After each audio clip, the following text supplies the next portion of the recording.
ফৰেষ্টৰ মানুহ আছে আমি আজি গম পাওঁ সেইকাৰণে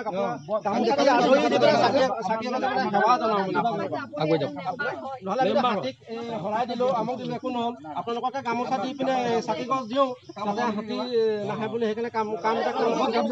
গামোচাখন লৈ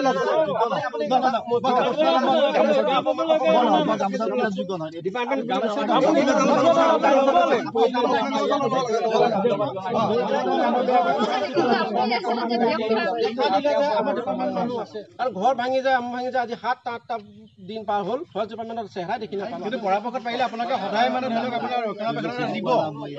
আপোনালোকৰ আৰু এটা সবচে ডাঙৰ প্ৰব্লেম কি গম পাইছে আপোনালোকে 45 দিনাখন যেতিয়া গণেশ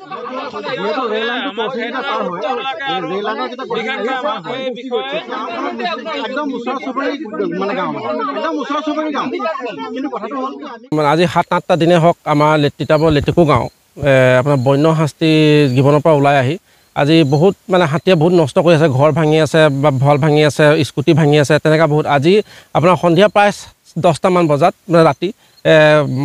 হাতী আহি ভাল ঘৰ ভাঙিলে আমি ফৰেষ্ট ডিপাৰ্টমেণ্টক বাৰম্বাৰ ফোন কৰাৰ স্বত্বতো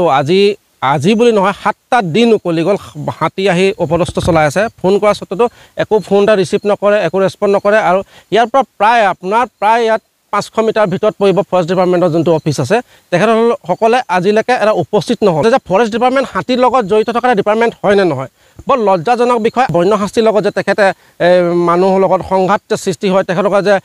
নিৰাপত্তা এটা দিব লাগে ৰাইজক সেই বস্তু এইটোৰ লগত আমি জড়িত হৈ ফৰেষ্ট ডিপাৰ্টমেণ্টক দেখা নাপালোঁ সেইকাৰণে আমি ফৰেষ্ট ডিপাৰ্টমেণ্টক এটা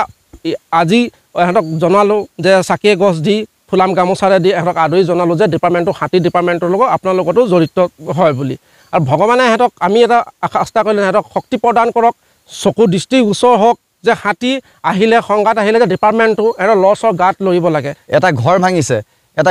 তাতকৈ আগত কেইদিনমান আগত এখন স্কুটি ভাঙিছে আৰু তাৰপিছতো তাত আগত ভঁৰাল ভাগিছে কিন্তু তাৰপিছতো বন বিভাগে একদম নিষ্ক্ৰিয় ভূমিকা পালন কৰিছে সেইটো কাৰণে আমি তীব্ৰ গৰিহণা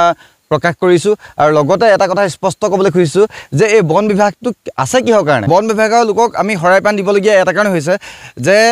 কথাটো কি হৈছে তেখেতলোকক যেতিয়া ফোন কৰোঁ ফোন এটা গ'লে আমাৰ ৰাইজৰ ফালৰ পৰা ফোন গৈছে ৰাইজৰ ফালৰ পৰা ফোন যোৱাৰ পিছতো কিন্তু তেখেতলোকে কি কৰে 1 ঘণ্টা 2 ঘণ্টা নহয় 3 ঘণ্টা 4 ঘণ্টা পিছত আহে আৰু তাৰ পিছতে তেতিয়ালৈকে ঘৰ চৰ গোটেইখিনি ভাঙি মেলি শেষ হৈ যায় ইয়াত 500 মিটাৰ দূৰৰ পৰা তেখেতলোক আহিব নোৱাৰে সেইটো কাৰণে আমি ৰাইজে তেখেতলোকক তামোল পাণ দি পিনি আজি গামোচা দি পিনি তেখেতলোকক আদৰণি জনাইছোঁ যে তেখেতলোক যদি হাতী আৰু মানুহৰ সংঘাত হয় বা ঘৰ কিবা ভাঙে তেখেতলোক আহিব লাগে বুলিহে আমি আজি আদৰণি জনাইছোঁ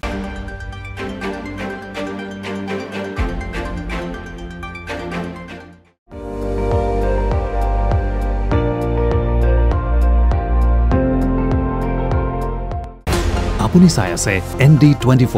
সৰ্বশ্ৰেষ্ঠ নহয় সৰ্বোত্তমৰ দৌৰত